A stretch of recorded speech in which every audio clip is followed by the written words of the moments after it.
nos conseillers communs, donc Philippe Hirsch, et de l'inviter à quelques secondes. Continue.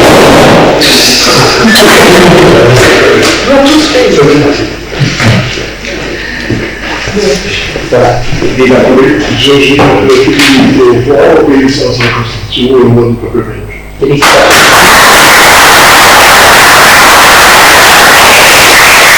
Dans la foulée, le deuxième point,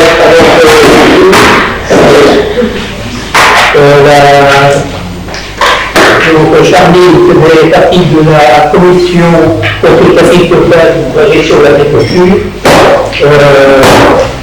Donc, au niveau du groupe de la minorité, il faut savoir qu'au niveau de cette commission, il y a 3 membres politiques. Pourquoi 3 et pas 5 comme habituellement? Parce que le nombre de personnes n'est pas très étendu, n'est pas très important au niveau de cette commission. Et donc, pour que le groupe politique ne soit pas très présent dans cette commission, on a fait limiter à 3. Donc, ici, Philippe, on ne peut pas présenter sa candidature pour représenter la minorité dans cette commission. Donc, je crois que ça ne marche pas. Enfin, à la Clinton, c'est le groupe ensemble qui obtient le poste. C'est bien. C'est bien comme ça que vous l'avez dit. Philippe le fait, pardon. J'avais compris, mais ça serait le. Et finalement, il a fallu venir parce qu'elle avait été initiale. Est-ce qu'on est d'accord sur ce point? Passe au vote. Oui. Oui. Oui. Oui. Oui. Oui. Oui. Oui. Oui. Excusez-moi. Oui. Oui. Oui. Oui. Oui. Oui.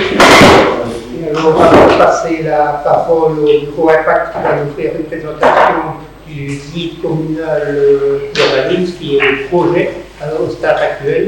Et Stéphane va nous faire la première explication nécessaire. Il faudrait d'abord excuser l'absence d'André Blaise qui est toujours en convalescence. D'après les dernières informations, il récupère, mais il faudra le temps. La parole, Stéphane.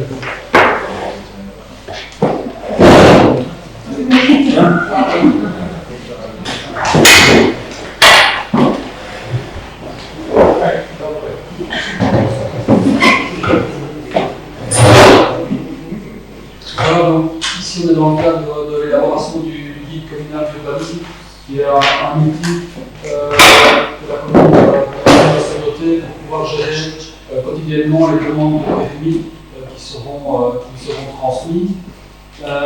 On est ici à une présentation de l'état d'avancement, plus spécialement l'avant-projet de guide communal d'urbanisme, avec la proposition de dispenser ce guide communal d'urbanisme d'évaluation environnementale. Je reviendrai un peu plus dans le détail par après. Alors, au niveau de la procédure, tout d'abord, rappeler que le guide communal d'urbanisme couvre tout ou partie du territoire communal. Ici, sur le cas de la Saône, ce sera l'ensemble du territoire communal qui est visé. Et il définit des objectifs d'urbanisme et des indications sur la manière de construire ce territoire communal. Et également, il y a un lien important avec le schéma de développement communal, qui est un autre outil d'aménagement du territoire, qui est déjà ici en vigueur depuis plusieurs années sur la commune. Alors, au niveau du document, il est structuré en différentes parties. Il y a tout d'abord un document préalable introductif, les objectifs généraux d'urbanisme qui, eux, sont définis à partir du schéma de développement communal. On a une carte des aires différenciée, je vous la présenterai tout à l'heure. Donc, c'est une division du territoire communal en différentes aires ou sous-zones, à l'intérieur desquelles s'appliquent des objectifs et des indications différenciées, et toujours ce lien avec le schéma de développement communal qui définit aussi des sous-zones. Et puis pour chacune de ces aires différenciées, on a des fiches spécifiques où on retrouve donc des objectifs liés à l'aire différenciée et les indications pour vraiment tenir compte des spécificités de cette partie du territoire communal. De manière générale, en termes de méthodologie, le travail par fiche, c'était une volonté dès le départ pour avoir une utilisation simplifiée, donc sur quelques pages, un demandeur, un maître d'ouvrage, un architecte peut facilement consulter ce qui est possible ou pas possible de faire sur une parcelle donnée, et également un lexique pour que tout le monde soit bien d'accord sur les termes utilisés dans le guide communal. Toujours au niveau de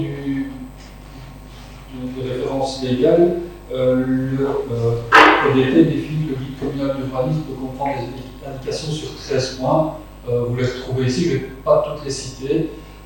Les deux plus importants étant les deux premières qui concernent tout ce qui est construction, donc la conservation du patrimoine, la volumétrie, les couleurs tonalités, les implantations de construction, et le deuxième point qui est les espaces publics et les voiries, l'aspect de conservation des galeries.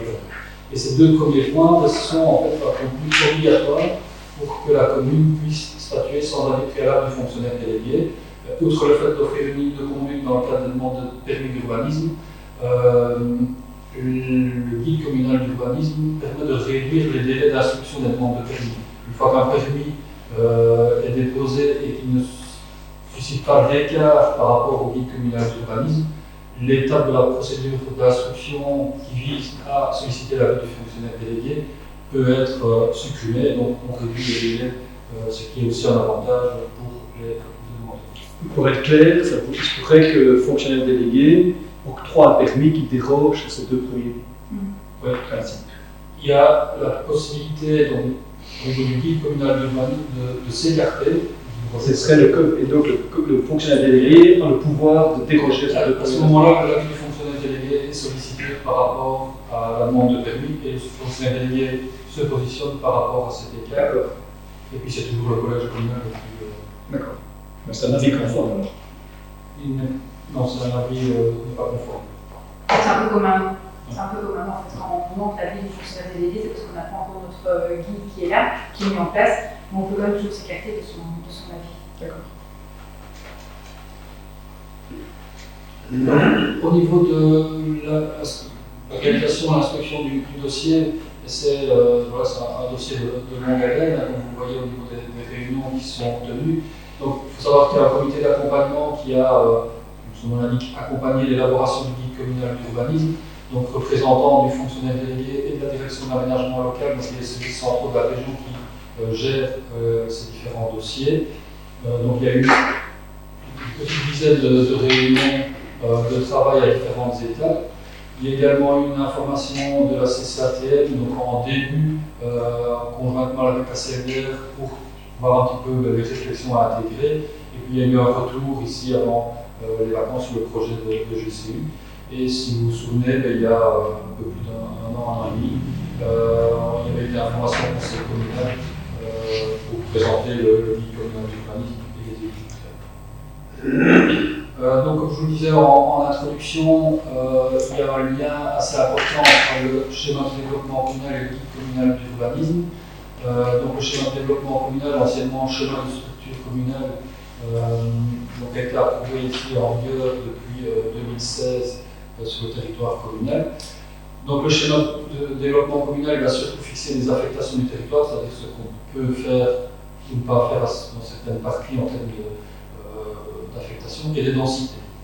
Et donc, il y a un lien entre le SDC et le GCU, avec quand même parfois de petits réajustements en fonction de la portée des deux outils. Donc, la différence, c'est le GCU, il traite de la manière de construire, donc sur l'implantation des constructions, sur le gabarit et la hauteur des constructions, sur les tonalités des matériaux. Ce n'est pas le cas du schéma de développement communal. Le guide communal d'urbanisme, qui s'applique à toute demande de permis d'urbanisme, de certificat d'urbanisme qui viendront dans le prochain temps au niveau de la commune, et il ne s'applique qu'en cas de demande de permis d'urbanisme. Alors, un petit mot sur l'évaluation environnementale, puisque aujourd'hui, un des objets de la réunion, c'est de solliciter la dispense d'évaluation environnementale du guide communal d'urbanisme.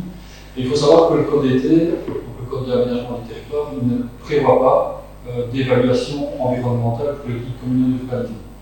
Par contre, les autres outils comme le schéma de développement communal ou le schéma d'orientation locaux, eux doivent faire l'objet d'une évaluation environnementale. Ce n'est pas prévu au niveau du code, donc on pourrait se passer de cette étape, mais la région, donc la direction de l'aménagement local, par prudence demande quand même que la commune sollicite l'exemption d'évaluation des incidences sur l'environnement. Pourquoi? Parce qu'il y a eu une décision du Conseil d'État sur un règlement d'urbanisme bruxellois qui a été cassé pour défaut d'évaluation environnementale, pour à tout le monde de justification de dispense d'évaluation environnementale. Donc c'est vraiment pour se prémunir au niveau légal. La justification de cette dispense d'évaluation environnementale est basée principalement sur deux éléments. C'est que le guide communal d'urbanisme, je l'ai déjà dit à plusieurs reprises, est basé sur le schéma de développement communal, que ce soit en termes de découpage, en termes d'objectifs d'aménagement et d'urbanisme. Il est basé sur le schéma de développement communal qui lui-même a déjà fait l'objet d'une évaluation environnementale, a déjà fait l'objet d'une prise en compte et d'une amélioration par rapport à toute une série de points environnementaux. Le deuxième, c'est que le GCU prend en compte les aspects principalement patrimoniaux et paysagers dans les objectifs et les indications, donc pour mieux intégrer les futures constructions dans les domaines villageois, dans le respect du paysage, dans le respect de la topographie, etc., de la végétation en place. Et donc, implicitement, il a même une plus-value environnementale, et donc les incidences peuvent être considérées plutôt comme positives que négatives. Et de manière peut-être plus pratique ou pragmatique, la dispense d'évaluation environnementale, ça a un gain de temps, puisqu'il faut redésigner un auteur de projet qui va réaliser cette évaluation environnementale, ça va rallonger la procédure et ça va également avoir un coût pour les finances communales. Alors la procédure à suivre qui est conseillée par la direction de l'aménagement local pour cette dispense d'évaluation environnementale, c'est que le conseil communal propose et justifie dans sa délibération cette exemption. La délibération du conseil communal sera transmise à deux instances de la région qui sont les pôles environnement et les pôles aménagement du territoire, qui ont un délai de réponse de 30 jours. Et puis alors, après, le conseil communal, sur base de ces avis, devra confirmer cette décision d'exemption d'évaluation des incidences sur l'environnement dans les 30 jours de la réception des avis. Donc voilà la procédure qui est conseillée. Et en même temps, puisque il est quand même plus logique de solliciter cette dispense sur base d'un document qui est connu et présenté. Et c'est pour ça que cette étape d'avant-projet est également sollicitée actuellement, même si elle n'apparaît pas dans le projet. Voilà pour la procédure qui est en cours. Maintenant, venons-en au contenu de ce guide communal d'urbanisme. Ici, je vais vous brosser rapidement une synthèse des principes des aires différenciées, des objectifs et des principales indications. Alors, vous avez ici un extrait de la carte des aires différenciées, donc c'est le découpage du territoire communal en différentes sous-zones. Ces sous-zones, elles sont basées sur le découpage du schéma de développement communal, avec quelques adaptations, comme j'ai déjà pu le dire. Donc, on est ici sur le village du centre de la Somme, ici. Et vous voyez qu'il y a différentes couleurs. Donc, il y a une première zone qui est un peu plus renfoncée ici, qui apparaît, c'est l'aire de cœur de village. Donc, on verra que dans les objectifs, là, c'est plutôt la volonté de préserver la structure initiale, les principes architecturaux traditionnels que l'on retrouve dans les centres de village. On a également des extensions plus vers l'extérieur, qu'on a appelé aires de couronne villageoise plus précisément. Ces zones sont généralement constituées d'un habitat qui s'est développé dans les années 60, 70, 80, etc., sur base notamment de lotissements. Et on a également défini une aire d'espace villageois paysager, où là, comme son nom l'indique, c'est parce qu'il y a vraiment des incidences ou des enjeux au niveau paysager et d'autres objectifs et applications qui doivent. Ces trois zones, en fait, constituent la zone d'habitat, donc la zone constructible, terrain natif, du plan.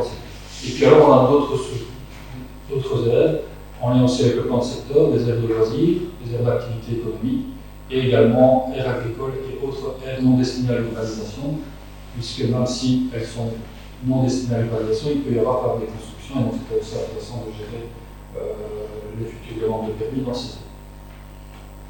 Alors, je vous propose après de passer en revue les objectifs qui sont définis pour chaque aire, principalement l'aire d'habitat, puisque c'est cette zone qui va concentrer principalement les demandes de permis, les enjeux les plus importants. Donc, l'aire de cœur de village. Donc, les objectifs, vous les retrouvez ici, et comme je le disais, l'objectif principal, c'est de maintenir l'unité caractérisant les noyaux en confirmant les principales caractéristiques du bâti existant. Donc, on va reprendre les caractéristiques majeures des constructions traditionnelles, on va veiller à respecter la lisibilité des volumes, c'est notamment le cas lors des transformations, des anciennes fermes, etc. Donc on garde quand même la trace, la trame des principes architecturaux de ces bâtiments. Et donc, cette volonté de s'inscrire dans les principales caractéristiques du bâti, elle se retrouve à différents niveaux. Mais c'est tout d'abord au niveau des matériaux, où on va recourir à des tonalités en référence avec les matériaux traditionnellement utilisés. Alors, c'est important, on parle de tonalité et pas de matériaux précis. C'est quand même pour pouvoir ouvrir la porte et ne pas focaliser exclusivement les matériaux, par exemple sur le recours à la pierre, qui peut être onéreux, etc. Donc, mais d'avoir une tonalité qui, dans la perception d'ensemble, reste homogène. C'est également d'avoir en lien avec le renforcement de la densité dans ces zones-là qui est préconisé par le schéma de développement communal, de tendre vers une structure bâtie qui est continue sous continue. Vous savez qu'il peut y avoir recours à la mutualité dans l'implantation des constructions. C'est également de développer des volumétries qui ressemblent ou tendent vers ce qu'on retrouve dans les centres anciens, notamment en termes de gabarit de construction. Généralement, on est sur des constructions qui ont 2 à 3 niveaux, on va rez-de-chaussée, un étage et peut-être un étage supplémentaire. Donc voilà, on s'inscrit dans ces mesures. Ensuite, l'autre aire, les ailes de couronne, donc les parties plus extérieures. Là, on a un bâti qui généralement ne correspond plus forcément à ce qu'on retrouve dans les centres de village. Et là, l'objectif à travers le guide communal d'urbanisme, c'est surtout de retrouver de la cohérence dans l'expansion de ces noyaux, parce que souvent on a des implantations qui peuvent être très différentes, on a aussi recours à des matériaux qui peuvent être très variables, donc on a une certaine hétérogénéité des bâtis. Donc là, l'objectif du guide communal à travers son application dans le futur, c'est vraiment de retrouver de la cohérence. Ça s'applique aussi par rapport à retrouver un petit peu plus de séquences, de structures par rapport à l'espace rue. Donc éviter d'avoir systématiquement, on a pu avoir des ferrants d'oignons, toute une série de bâtiments au milieu de leur parcelle, sans structuration spécifique. Cette structuration, elle peut avoir lieu par du bâti, par de la végétation, c'est un élément qui est mis en évidence. Et aussi, on apporte déjà dans cette partie-ci une attention particulière par rapport aux ouvertures paysagères, parce qu'il y a des zones qui s'ouvrent sur les campagnes avoisinantes, qui donnent des points de vue paysagers intéressants. Donc c'est d'avoir un objectif par rapport à cette préservation des ouvertures paysagères par la préservation du bâti et la maîtrise de la végétation. Donc là, on a une première gradation. Et enfin, la troisième gradation, c'est par rapport à l'espace villageois paysager, qui sont vraiment les zones où il y a des enjeux plus importants en termes du paysage, avec les points de vue marquables, etc. Et donc là, l'objectif sera vraiment de limiter l'impact paysager de l'urbanisation, c'est-à-dire que cette urbanisation, le bâti, il passe en arrière-plan par rapport à la végétation. Donc l'objectif, c'est vraiment d'intégrer au mieux ces constructions dans le paysage par la végétation. Et bien entendu, tout ce qui concerne la préservation des vues et ouvertures paysagères, préserver aussi les ouvertures paysagères dans certaines constructions, donc quelque chose de plus large au niveau de l'implantation, et de créer alors, vraiment des systèmes de végétation qui intègrent les constructions. Donc ce sont pour les objectifs. Alors ici, il y a un tableau vraiment de synthèse par rapport aux indications et la variation de celle-ci à travers les 3 zones. Donc on a l'aire de cœur de village, les centres, l'aire de couronne villageoise, les premières extensions, et l'aire d'espace villageois paysager. Premier élément, c'est par rapport à l'implantation, où dans l'aire de cœur de village, là on va recourir à la mutualité, comme c'est le cas actuellement, on va avoir un ordre continu ou semi-continu. Et puis on a une gradation, l'aire de couronne villageoise, on pourra toujours avoir des constructions, par exemple, semi-pleines ou jumelées, ou des constructions isolées. Par contre, dans l'aire d'espace villageois paysager, là, comme on souhaite minimiser l'emprise de l'urbanisation, on a plutôt des constructions qui sont en ordre ouvert, donc une première gradation, une mesure de gradation entre les différentes aires. En termes de volumétrie, on travaille donc principalement, quasi exclusivement sur le territoire communal pour les volumes principaux avec des toitures à double versant, compris entre 30 et 40. Il y a juste une possibilité pour les volumes principaux dans l'espace villageois paysager, puisque c'est la végétation qui prime, donc la partie architecture est peut-être moins prégnante. Là, la possibilité d'avoir des toitures plates. Au niveau de l'aire de cœur de village, donc toujours bien sur les volumes principaux. Au niveau de l'aire de cœur de village, une des caractéristiques du bâti, c'est d'avoir des ouvertures et un rythme vertical au niveau de la composition des façades, que ce soit au niveau des ouvertures, les travées également du bâtiment. Bien, dans cette zone, on veille toujours à maintenir ce rythme vertical, du moins les façades visibles depuis la barrière. Ce qui se passe à l'arrière, finalement, un peu moins d'importance. Ce n'est pas le cas pour les autres aires du courant villageois ou l'espace villageois paysager.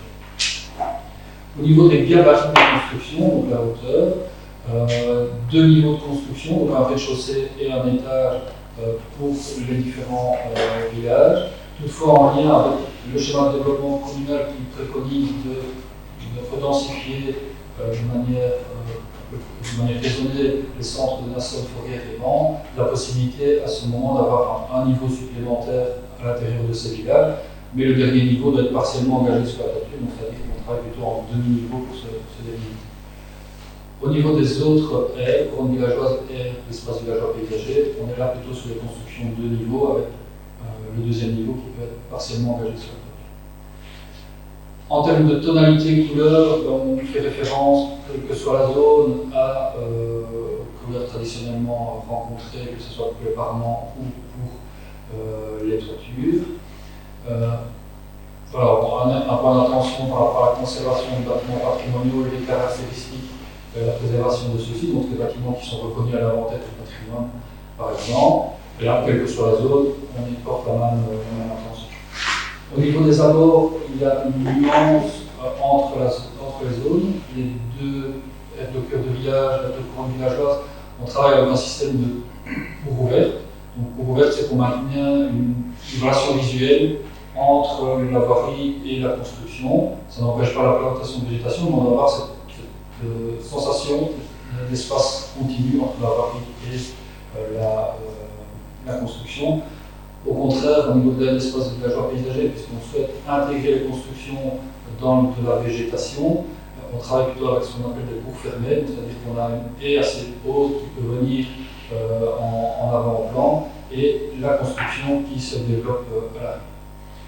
Au niveau des abords, attention particulière par rapport à la gestion des eaux, à la filtration des eaux par les matériaux perméables, semi-perméables, filtration des eaux de pluie. Tout ce qui concerne les clôtures, le maintien des haies vives existantes, les murs, etc. Donc ça, une attention particulière. Notion par rapport aux équipements touristiques, d'offrir une surface minimale extérieure par personne. Et enfin la gestion du stationnement, également par rapport à un nombre de places minimum requises dans le cadre du développement résidentiel. Voilà donc rapidement les différentes indications. J'en terminerai au niveau de la présentation en vous rappelant la procédure donc, qui concerne ici spécifiquement, que ce soit l'évaluation environnementale, donc voilà, vous avez de nouveau ici la dia que j'ai présentée tout à l'heure. Donc, première décision, proposition, les avis et puis une confirmation. Et puis alors, après, on retournera sur la procédure classique, ou du moins celle qui est définie dans le cadre du code d'été. Donc, en même temps que la confirmation de la dispense d'évaluation environnementale, vous serez alors là amené à adopter le projet de GCU qui permettra de lancer la procédure d'avis. La CCATM qui rendra un avis, le fonctionnaire délégué également. Ensuite, il y aura une enquête publique où l'habitant pourra formuler ses observations, etc. par rapport au guide communal d'urbanisme, enquête publique qui durera 30 jours. Sur base de ces avis, de l'enquête publique, le document peut évoluer, peut être amendé, voilà, il y a des éléments qui devront être pris en compte. Il sera alors de nouveau soumis à votre adoption, à une adoption définitive qui permettra de transmettre via la DGO4 et le fonctionnaire délégué le dossier au gouvernement wallon qui approuvera ou refusera au final le guide communal d'urbanisme. Voilà, je vous remercie pour votre attention. Merci Stéphane pour la présentation. Est-ce que vous avez des remarques à ce cas-ci? J'ai une question aussi. Si on fait cette dérogation au niveau de l'environnement, on doit, si on veut mettre des normes au niveau de l'environnement, on doit les mettre dans le dossier du bâti. En fait, l'évaluation environnementale va étudier tout ce qui est inscrit pour le moment dans le guide communal d'urbanisme et va dire si ça a une incidence négative ou positive sur l'environnement. Mais elle ne va pas inscrire des choses supplémentaires par rapport au guide communal d'urbanisme. Par contre, dans la procédure, il y a différentes étapes où des choses supplémentaires peuvent être, bien entendu, ajoutées en fonction de ce Et c'est à quel moment? C'est maintenant? Il pourrait déjà y avoir une première étape par un projet de guide. Donc il y a une première étape maintenant qui permet d'ajouter certaines choses. Il y a après un deuxième passage au conseil communal, un troisième passage au conseil communal, où des choses vont logiquement être ajoutées ou modifiées par rapport à ça. Moi, par rapport à ce point-là, j'avais envoyé des remarques que je souhaitais pouvoir intégrer ou bien trouver une solution pour les intégrer. Entre autres, tout ce qui est protection des oiseaux, martiner les hirondelles, entre autres, qui nichent dans les habitats. C'est une chose. Il y avait aussi au niveau de l'implantation des constructions et du ralignement, mais là, vous avez déjà des remarques. Tout ce qui est toiture végétalisée, essayer de pousser pour tout ce qui est toit plat, entre autres. Tout ce qui est mobilité douce, mais ça, c'est ta question qui est morte. En fait, ta question, c'est carrément changer. Mais essayer, ou bien de mettre un point d'attention en disant. Parce que quand ils disent plat, noir. Voilà. Mais essayer de voir les toits végétalisés, est-ce qu'on peut les intégrer, ce serait bien aussi. Toit noir ou végétalisé. En tout cas, moi je me suis dit au niveau des toits végétales et par rapport aux plantations que ça représentait, ça aurait été quand même. Parce que ça aurait été pour. Moi je suis d'accord avec toi, parce que dans la procédure, je peux changer, non pas le GCU, mais le truc précédent, comment ça s'appelle? Schéma de structure. Donc, peut-être par rapport à ce que vous avez déjà dit, donc par rapport à tout ce qui est protection des oiseaux nicheurs, c'est vrai que c'est plutôt une intention qui est intéressante, mais qui ne se retrouve pas réellement dans le but communal d'urbanisme. Par contre, d'avoir peut-être ces documents qui sont mis à disposition pour sensibiliser les habitants et les futurs constructeurs à ces aspects-là, lorsqu'ils introduisent leur demande de permis, c'est peut-être quelque chose d'intéressant, mais le retrouver dans le guide, on est hors cadre par rapport à. Entre autres, au niveau de tout ce qui est rénovation, ça c'est important quand même de bien le préciser. Et alors par rapport aux toitures végétalisées, donc c'est vrai que les dispositions que j'ai présentées sont liées aux volumes principaux. Les volumes secondaires, en effet, peuvent être traités sur toiture renversant, appentis ou toiture plane. Et alors la possibilité est toujours là d'avoir des toitures végétalisées, il y a sur les volumes secondaires. Maintenant, dans le guide communal d'urbanisme, on peut appuyer cette recommandation en disant que voilà, inciter, sans forcément obliger, évidemment aller jusque-là, mais inciter à avoir des toitures. Il y avait aussi un point au niveau des capteurs solaires, mais extérieurs, donc pas dans le bâti, pas sur le bâti, mais au niveau des ombres, des voisins, des choses comme ça. Le bâti, on va en faire à ce niveau-là. Ça, c'est régulièrement. Peut-être déjà par rapport pour constituer au niveau du parc communal d'urbanisme, c'est mon avis qu'on est sur de la matière urbanistique. Il y a d'autres législations qui sont là, il y a la performance énergétique des bâtiments, il y a le code de l'eau, il y a le code de l'environnement, le code du logement.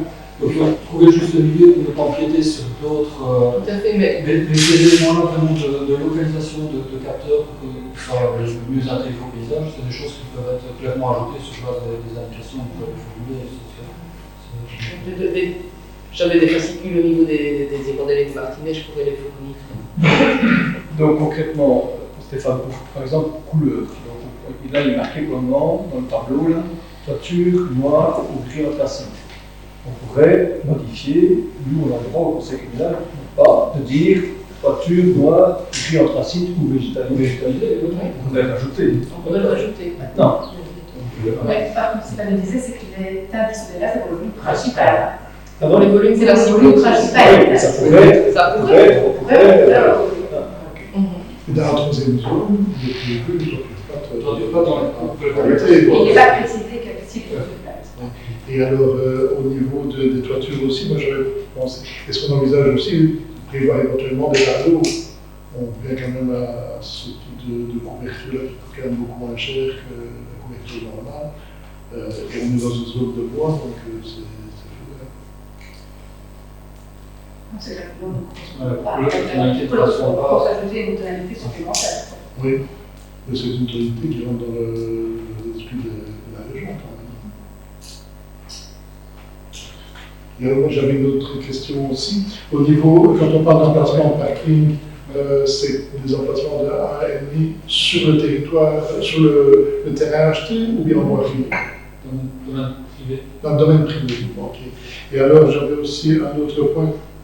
Je ne vois pas où on pourrait implanter des habitats légers, des grosses, lourdes, maisons quartières, autoconstruction en bois fondé, qui serait quand même un moyen de construction qui est quand même beaucoup moins cher que le moyen actuel, et qui permettrait notamment aux jeunes de pouvoir commencer à construire à moindre coût et à rester dans le village.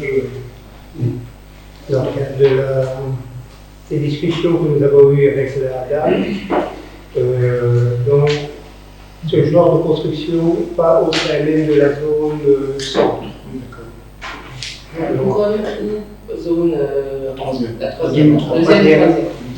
Et en certaines circonstances, comme Stéphane l'a expliqué, la troisième zone c'est plutôt zone cachée et végétalisée.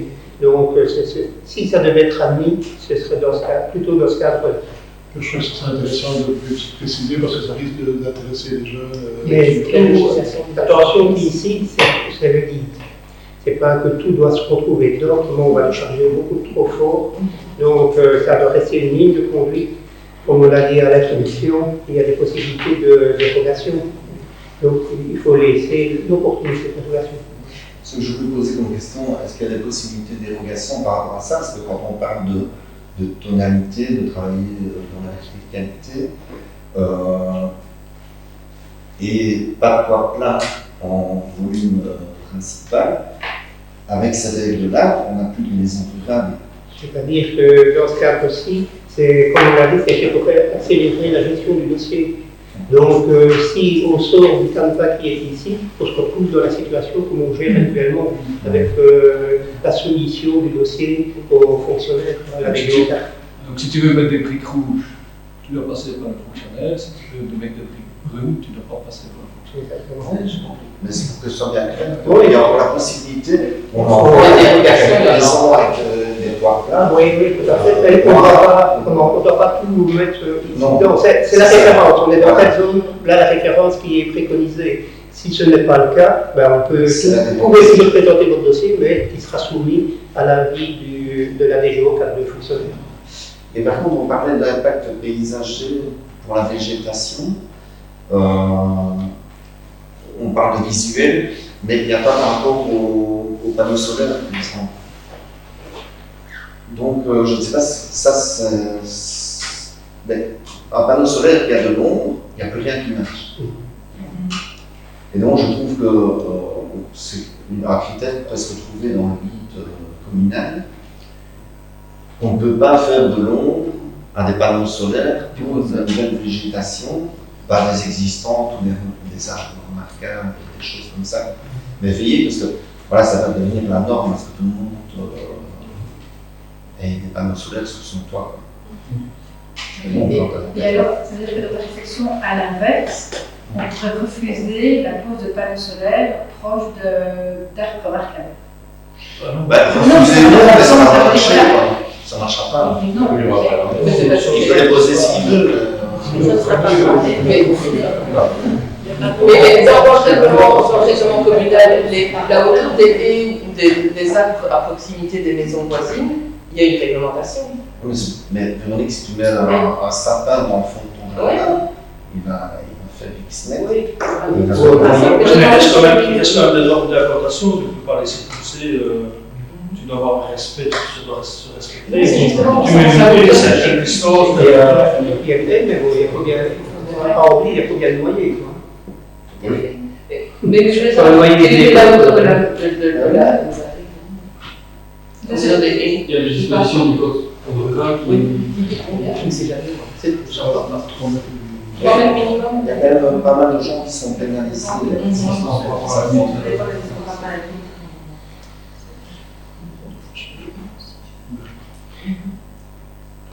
J'avais aussi est-ce qu'il y aurait dans ce programme-là la possibilité d'intégrer des habitats groupés, même dans la zone A, je pense à une vieille ferme, pourrait être réhabilitée à l'habitat. Donc, le l'urbanisme ne va pas définir le mode de fonctionnement à l'intérieur de l'habitat. Donc, il y a la possibilité, c'est le code protégé par le guide. Le guide va peut-être travailler sur la manière de construire, de transformer sur l'enveloppe extérieure. J'avais juste encore une question par rapport à la végétalisation. On ne dirait pas végétalisation avec espèces. C'est fait parce que je n'avais pas vu. Oui, je ne sais pas si c'est dessus, mais c'est. D'accord, voilà, pour être bien sûr, ça ne se trouve pas. Et.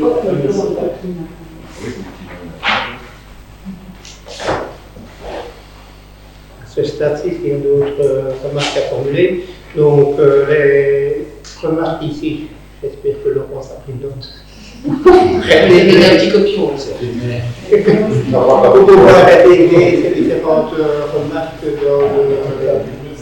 dans le prochain guide communal de l'urbanisme. Ici, le principe est que dans l'état actuel, on l'approuve et surtout aussi la décision qu'on ne réalise pas l'étude environnementale pour pouvoir soumettre cette proposition-là à la région et en cas d'acceptation, revenir vers le Conseil, encore une fois, avec toujours un projet. Et finalement, après avoir enquête publique et consultation de la CCATM, sera encore représenté une fois devant le Conseil communal avec une décision définitive à ce moment-là. Il n'y a plus de remarques à ce stade-ci? On peut passer au vote? Oui. Oui. Oui. Oui. Oui. Oui. Oui. Oui. Oui. Oui. Oui.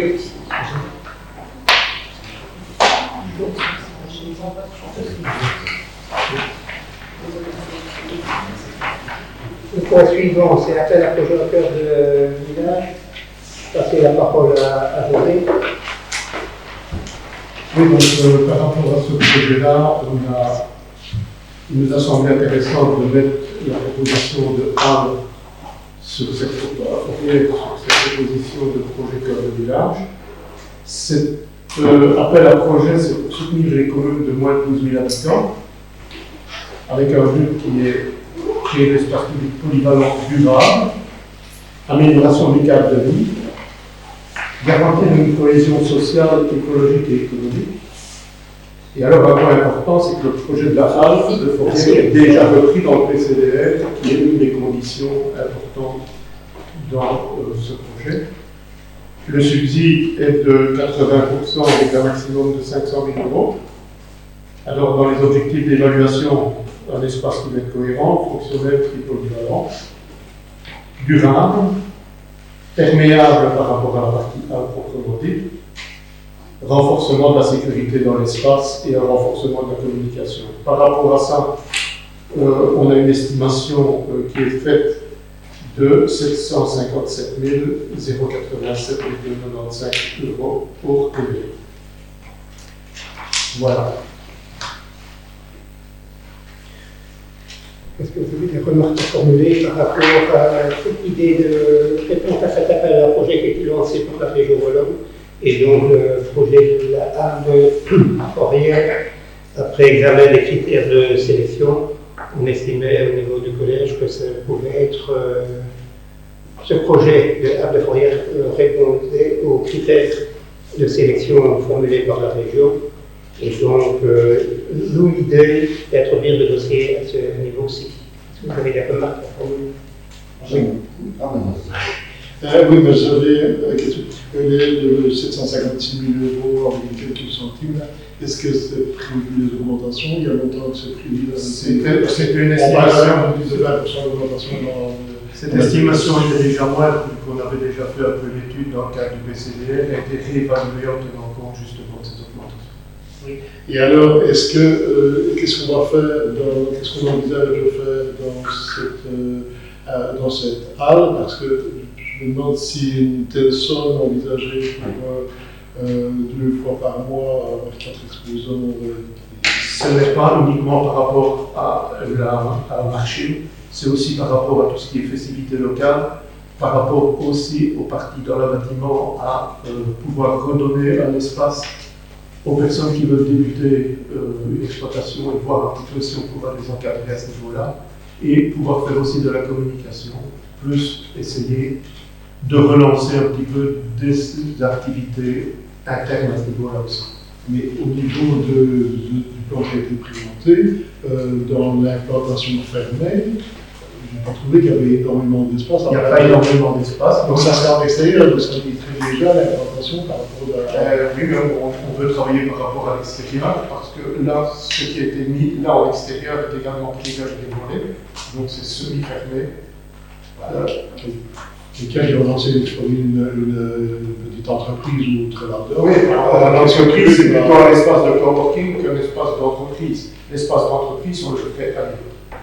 Le coworking aussi, tu ne seras pas fait ça l'hiver, tu ne seras pas fait de coworking. Le coworking, dans le petit espace de 60 mètres carrés, ça veut mettre quand même déjà une belle place. Je reste quand même... Et d'un autre côté, on voit aussi la possibilité d'y ramener une permanence communale de temps à autre pour les citoyens qui n'ont pas les moyens de se déplacer sur le sol. Et alors, j'ai vu qu'il y avait prévu des cuisines aussi, j'ai pas vu les étaient implantées.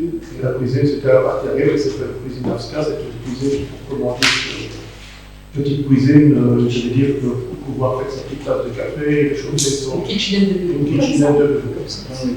Et alors, en quoi est-ce que ce hall est polyvalent, durable et plus facile à entretenir, comme le prévoit la démarche? Et en question subsidiaire, pourquoi est-ce que le dardage en panneaux industriels... Tout ça est prévu dans un avant-projet qui n'est pas nécessairement le projet définitif, c'est simplement l'étude qui démarre à partir de là. Il fallait bien rentrer pour pouvoir faire une estimation, et il l'a fait dans ce cadre-là. Et alors, de toute façon, si je comprends bien, la commune devrait intervenir pour un minimum de 300 000 euros, c'est un minimum, puisque le subside maximum de 500 000. Ouais. Philippe, vous avez une question? Oui, donc par rapport à ça, ben voilà, moi j'avais déjà donné mon avis à la SCNDR par rapport à l'emplacement, puisque vous allez mettre derrière la dalle en béton existante. Alors la première chose, c'est quand on a fait le tour avec l'urbanisme et la MUN, la commission la MUN, ils avaient dit qu'il fallait vraiment casser cette dalle-là quand vous faites une réalisation comme ça. Moi je trouve que Anne aurait été mieux à propos sur celle-là en béton. Comme ça, que les gens qui traversent le village, au moins, ils voient qu'il y a une activité, on voit la réalisation. Ici, où elle est placée, elle est en contrebas. Et donc, finalement, on va voir le toit quand on sera, le dessus du toit quand on sera de la rue. Quand on a fait le tour à la CLDR, il y avait aussi le contrôle social par rapport à l'aire de jeu. On a enlevé tous les axes. Maintenant, avec ceci, on ne verra plus l'aire multisport. Donc, le contrôle social, je vais être loin, excusez-moi. Je rejoins sur un point, c'est peut-être les matériaux industriels également. On aurait pu mettre en avant les spécificités de notre région. Et puis alors, il y a aussi les passages, si on doit le faire ultérieurement des travaux, que ce soit aux étangs ou à l'aire multisport, le passage reste assez limité puisque... Non, le passage est prévu pour avancer avec un camion. Oui, mais une fois finalement c'est avec des camions qui doivent tourner, etc. Mais voilà, et il y a en cas d'inondation, donc le bâtiment sera dedans, et alors il y avait un point, quand j'ai donné mon avis à la CLDR, un point qui avait été abordé par une dame en disant qu'il manquait de place pour les parkings, et cet emplacement-là, finalement, pouvait servir de parking quand il y avait une activité sur la dalle en béton, si elle était passée au-dessus. Quelle est la raison pour laquelle vous voulez mettre comme ça la balle dans le fond et pas le mettre au-dessus, déjà le mettre au-dessus parce qu'il prévoit déjà que la balle doit être sur un terrain imperméable. Donc par rapport à ça, on était déjà un petit peu limité, ou alors il faut enlever la dalle en béton. Je ne sais pas si c'est un souhait qui serait rencontré. On peut resoumettre. Mais de toute façon, il va falloir faire quelque chose, puisque il faut arracher le côté sur le pignon du plancher. Oui, c'est le parquet, il y a peu de canal. Voilà, donc il va falloir faire quelque chose sur la dalle de toute façon. Et ici, tu vas quand même, je ne sais pas, un revêtement qui est prévu sur le projet. Le revêtement au sol en dessous, il n'y a pas de revêtement prévu, on le laisse avec la dolomie comme elle est pour le moment. Dans l'espace fermé ici. Ah non, dans l'espace fermé, on se retrouve à nouveau bio, donc là.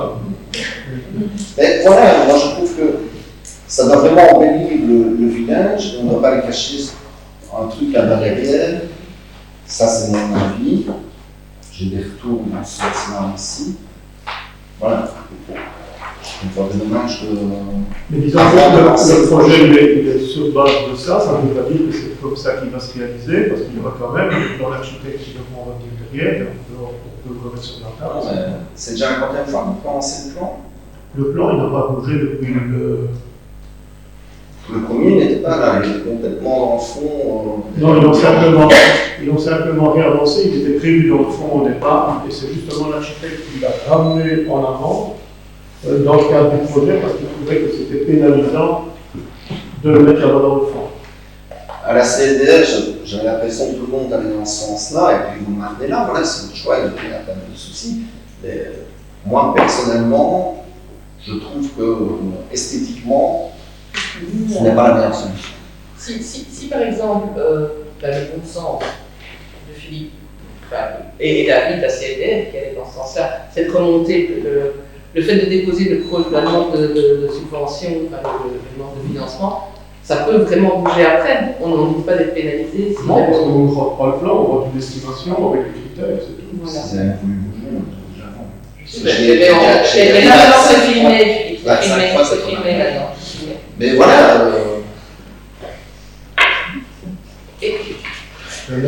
Donc ici, c'est le dossier que José a présenté, c'est par rapport à un projet. On est toujours au stade du projet. On introduit un dossier pour solliciter la subvention dans répondre à l'appel de projet Cœur de village qui est initié par la région wallonne. Le principe, s'il est retenu, nous permettra à ce moment-là de réétudier le dossier avec l'information si nécessaire. Donc la question principale, est-ce que vous êtes oui ou non pour une halle à Oui, ça, je suis Ok. d'accord. Ouais, c'est ça. Mais moi, sur le projet qui est présenté, je suis pas d'accord. Et quand j'ai déjà dit 25 fois, je n'ai pas m'opposé au projet, mais je n'ai pas validé ce projet-là.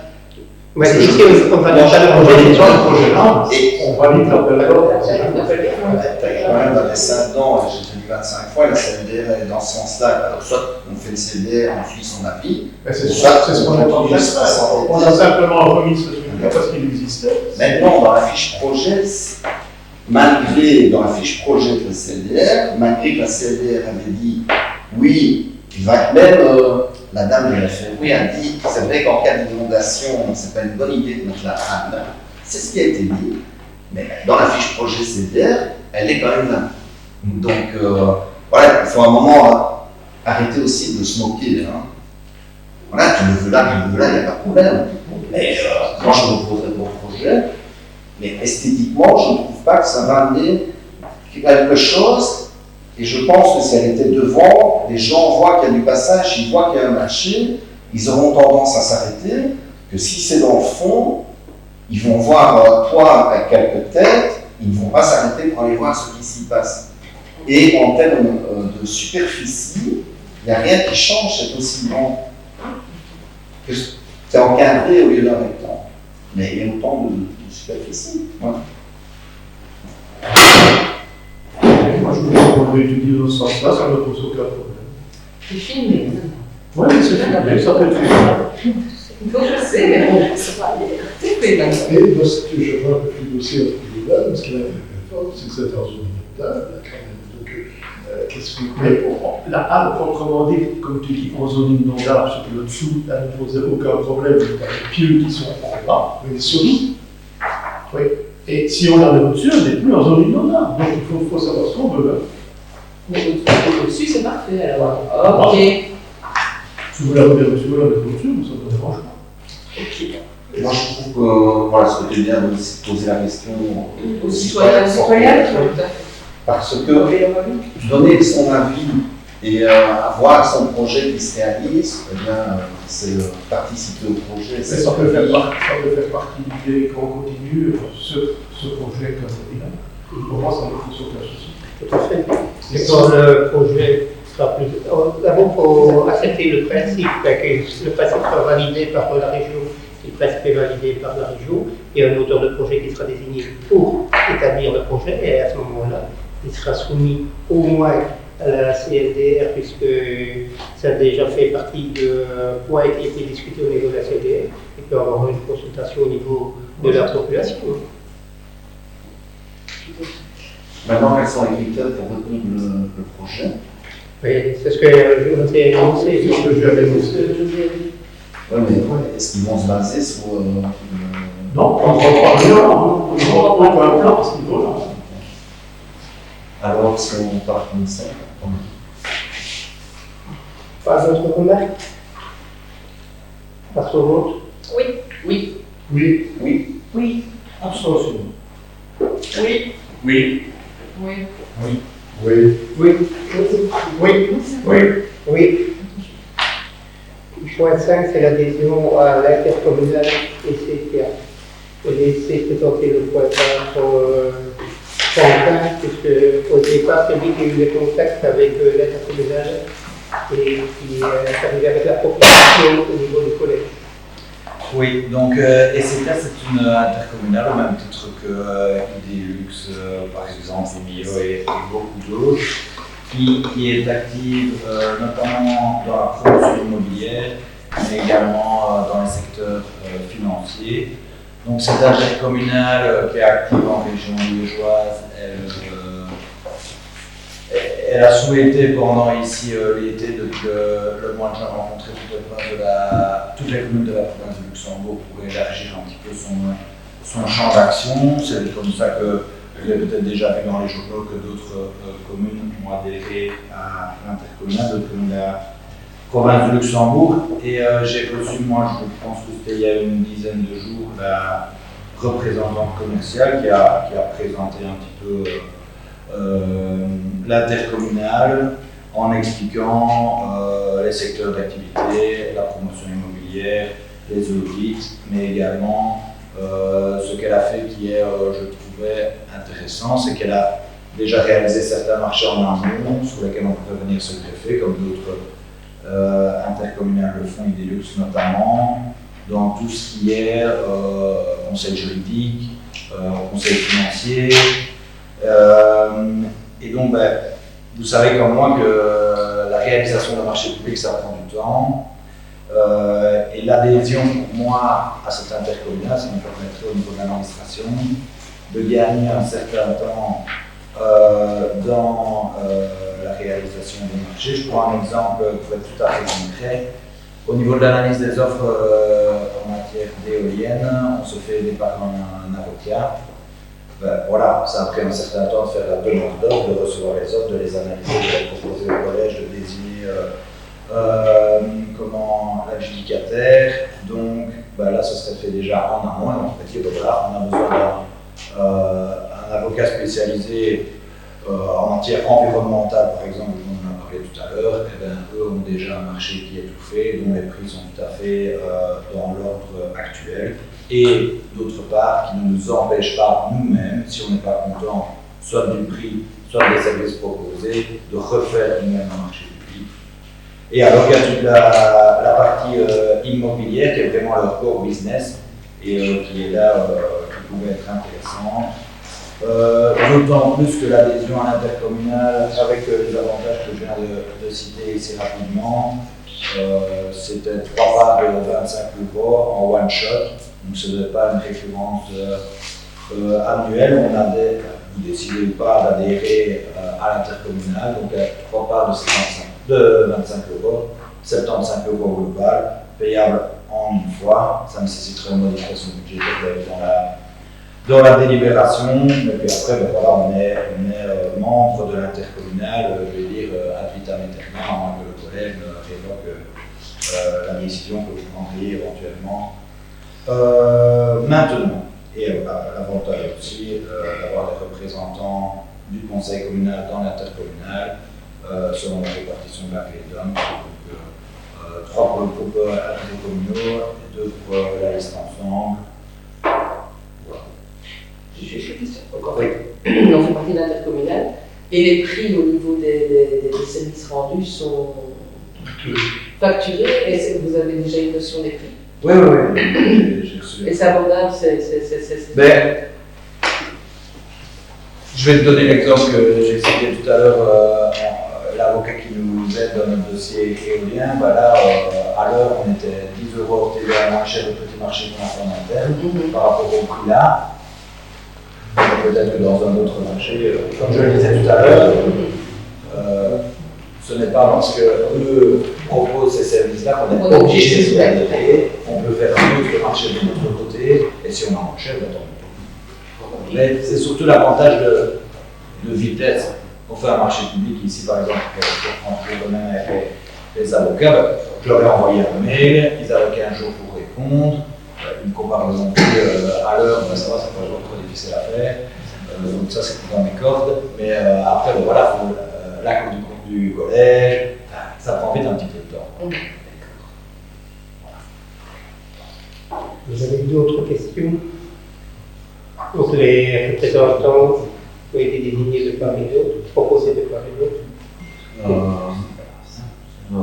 Christine et Sèche. Ouais. Donc Christine et Sèche pour l'opposition au conseil communal et Marc-Irène Josédoc et Vincent Peppermans pour la majorité au conseil communal. Est-ce qu'on a fait une petite modification de la minorité avec l'opposition? Oui. Ils ne s'opposent pas toujours. On est une minorité avec l'opposition. Tu fais bien.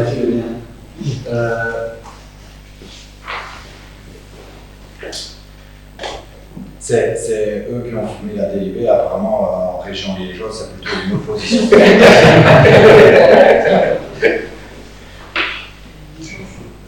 Ok, je passe au vote.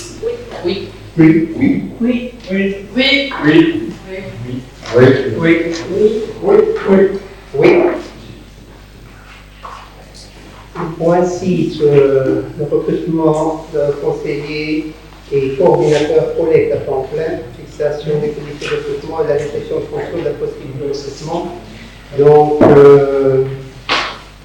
Ici, ce dossier a été soumis à l'avis du directeur financier qui a marqué sur l'approbation et au niveau des trois instances syndicales qui ont marqué tous les trois également leur rapport de principe sur cette organisation d'examen. Est-ce que vous avez des remarques? Je vais peut-être juste. Donc, du coup, vous l'avez vu, on n'a pas reçu les avis des organisations syndicales avant, mais je les ai transmis à fur et à mesure que je les recevais. Donc, la délibération va être modifiée en notant, considérant les avis positifs des organisations syndicales. Espérons avoir l'approbation de la tutelle le plus rapidement possible pour pouvoir procéder à ce recrutement-là de manière urgente. Il y avait quelques points d'affinement aussi qui me semblent. Est-ce qu'on parle de l'affinement des compétences ou on en parle ou pas? On peut parler de tout ce qui est ça va.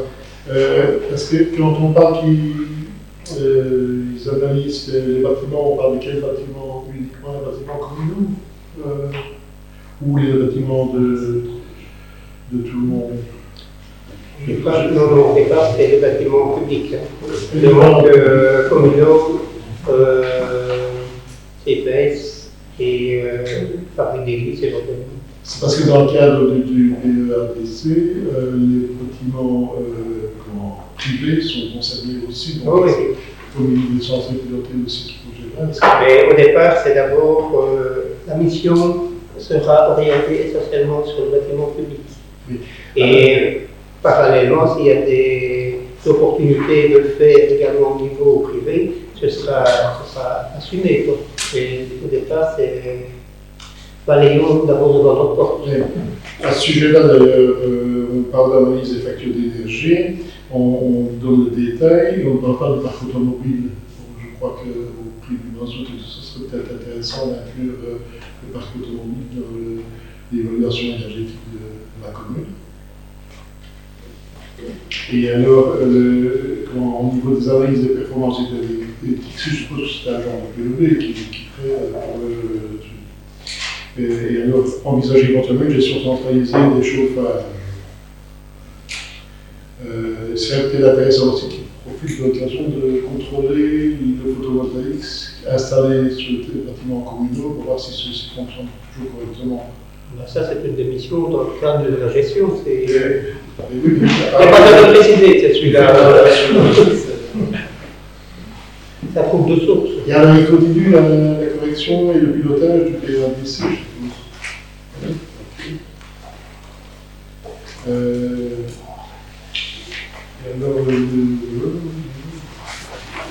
Qu'est-ce qui fait actuellement le contrôle des cahiers de charges, la réalisation des cahiers de charges qui devait apparemment assumer? C'est les travaux. C'est les travaux. Et qui sur le suivi de l'exécution du chantier? C'est les travaux aussi. Et alors, un point important qui me semble intéressant à ajouter, c'est le chantier au maximum des aides publiques possibles. J'ai des connaissances qui sont dans d'autres communes et que leur salaire ne coûte rien à la commune parce qu'ils ont rapporté tellement, enfin, du prime dans tous les... Ah, mais il n'y a pas ces fonctionnaires-là, c'est tous les fonctionnaires qui rapportent à la gauche. Ah bon? Eh bien voilà. C'est pas là. Ceci dit, maintenant, marqué listé dans l'exhaustive. C'est la même chose que pour le guide communal d'urbanisme. Si on resserre 3 moments, plus écarté. Oui, mais il est quand même assez pointu quand il dit de contrôler le thermostat et tout ça, donc autant ajouter aussi contrôler les panneaux photovoltaïques. Mais ça se fait déjà. C'était fait auparavant avec une offre d'emploi relativement similaire pour la personne qui était précédemment. Même déjà les temps j'en laisse. Ça se faisait déjà. C'est pas nouveau, ça fait 10-15 ans qu'on s'en laisse. Y a-t-il d'autres remarques? Oui. Oui. Oui. Oui. Oui. Oui. Oui. Oui. Oui.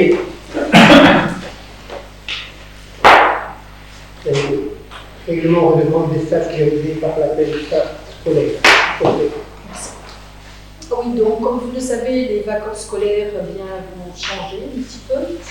Donc on a décidé d'organiser à chaque fois qu'il y aurait des vacances scolaires, des stages, un accueil, je vais dire, parce que stage, j'aime pas trop, c'est trop. Un accueil pour tous les enfants de la commune. Donc cet accueil se ferait une fois à Nassau, une fois avant, une fois avant. Et voilà, on propose de faire ça au même prix que les plaines de vacances, c'est-à-dire 50 € par semaine. Sachant qu'il y a 2 semaines, on n'en ferait qu'une complète. Et la deuxième semaine, on s'est organisé avec le centre culturel de la bibliothèque et les autres clubs sportifs pour qu'eux fassent des activités soit différentes, enfin, elles seront différentes à ce moment, comment des périodes différentes ou des âges différents, pour que les 15 jours soient un petit peu conduits pour les parents. Et ça serait compris dans les 50 € ou c'est un supplément? Non, ça serait 50 € par semaine. Par semaine, donc ça ne serait pas compris. Donc s'ils suivent l'enfant suivent les 2 semaines, ça Non. sera 100 €. Non, il n'y a qu'une semaine. Ce que fait le centre culturel et ce que fait la bibliothèque, c'est autre chose. Ici, ça serait 50 € la semaine pour tous les enfants qui sont. Est-ce qu'il y a un repas qui est compris? Non, les 50 €. Non, les enfants viennent avec leur tartine, c'est plus facile.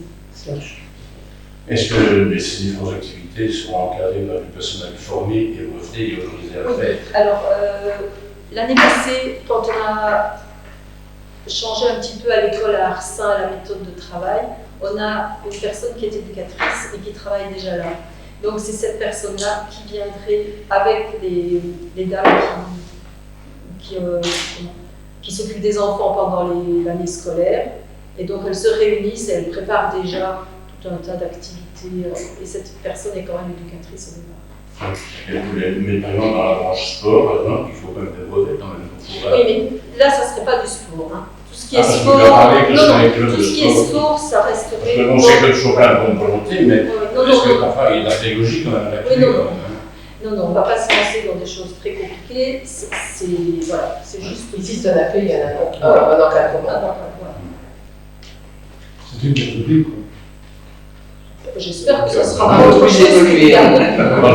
J'espère aussi, mais quand on voit la définition dans le WD, je trouve que c'est tout ça. C'est-à-dire parce que tu n'aimes pas le terme, mais garderie, c'est copier. Oui, tout à fait. Le stage, je trouve que c'est trop. Il y avait un point aussi qui m'inquiétait un peu, c'est 50 € pour tous les enfants, les parents qui ont des difficultés ou qui ont plusieurs enfants. Il y a toujours le CPS. Donc ils peuvent toujours venir nous trouver si vraiment il y a des grosses difficultés. Il n'y a pas une possibilité en fonction du nombre d'enfants. Non, un enfant, c'est un enfant. Pas d'autres remarques? Sur le vote. Oui. Oui. Oui. Oui. Oui. Oui. Oui. Oui. Oui. Oui. Oui. Oui. On est une fois de plus devant vous avec le règlement de redevance pour la repas scolaire. Donc il y avait une copie qui était restée dans la précédente délibération. C'était ainsi que le repas complet pour les adultes était resté mentionné à 5 €, alors qu'on avait décidé de le passer à 6 €. Donc c'est pour que dans la forme, le règlement qui était adopté la fois dernière corresponde à ce qui avait été voté. Y a-t-il de remarques? Oui, moi, bien sûr. Nous ensemble, l'entendre ensemble, vous avez déjà demandé que la gratuité est bien sûr avoir aussi une chose au fait de l'augmentation. Maintenant, vous avez demandé, c'est le prix du repas pour les adultes. Mais sur quelle base? Parce que nous n'avons rien de plus de chiffré. Est-ce que c'est supportable? Est-ce que ce n'est pas supportable? Si les chiffres avaient été parus, on aurait pu se faire une meilleure idée dans la décision qu'on va prendre maintenant. Moi, il y a une phrase un peu sibylline qui est souvent reprise dans les intitulés, je vais la lire comme on peut, vu la situation financière de la commune. Mais notre situation financière, moi j'entends toujours des bilans élogieux. Alors il me semble que c'est un bon sens de passer à des augmentations. Vous ne trouvez pas non plus en plus que la conjoncture ne s'y prête pas.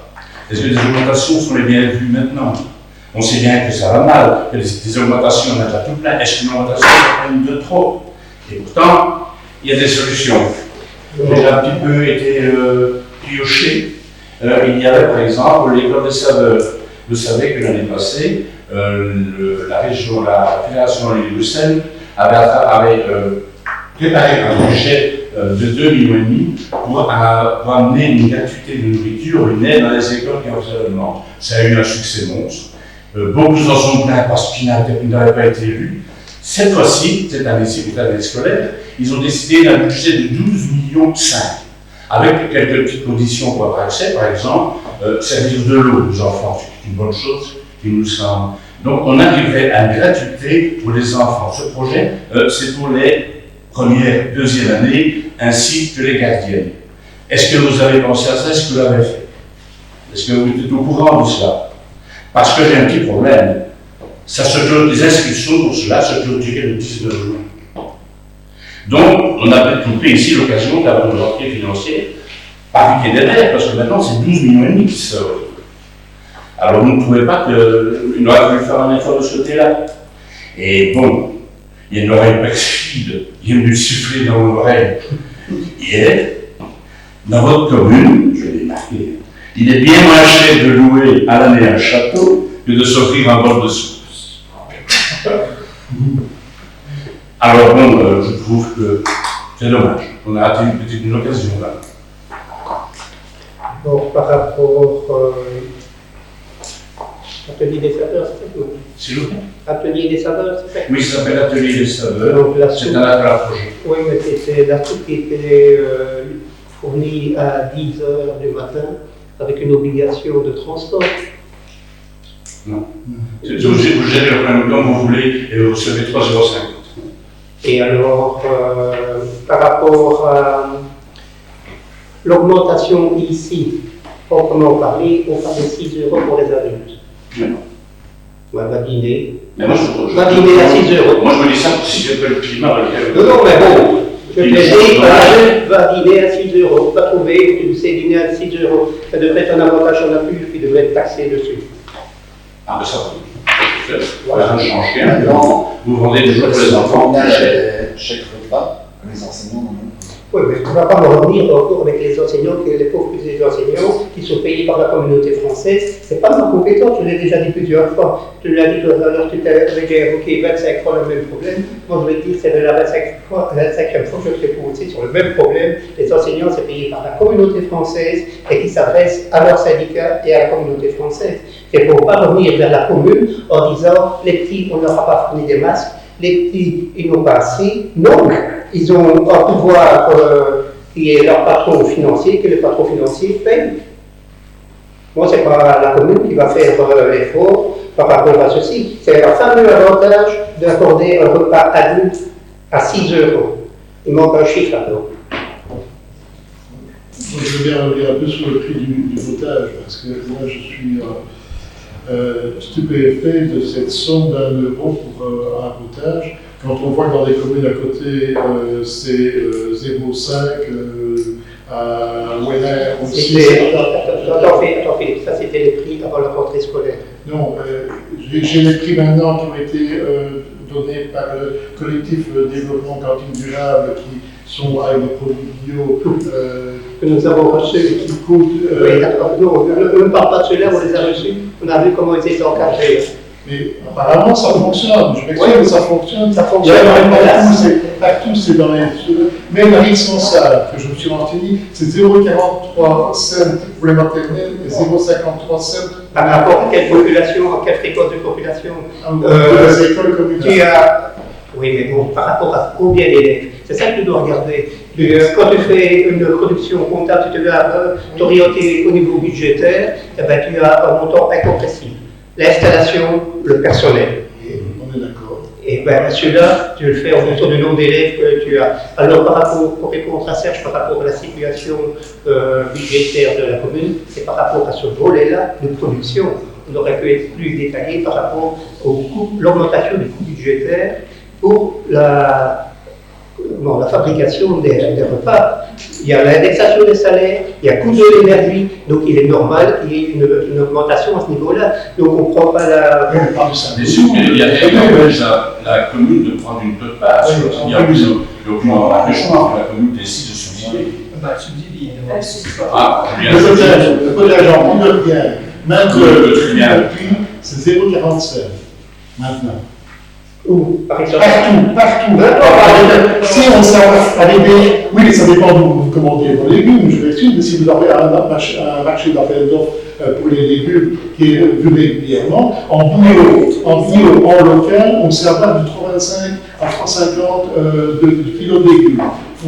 Maintenant, si on prend des tomates en plein hiver, c'est clair qu'on n'y arrive pas. Mais si on prend les légumes du jour ou les légumes de saison, il n'y a aucun problème. Tous les marchés publics actuellement, au niveau des communes, tournent autour de 3,25, 3,50 du kilo de légumes fournis, en local et en bio.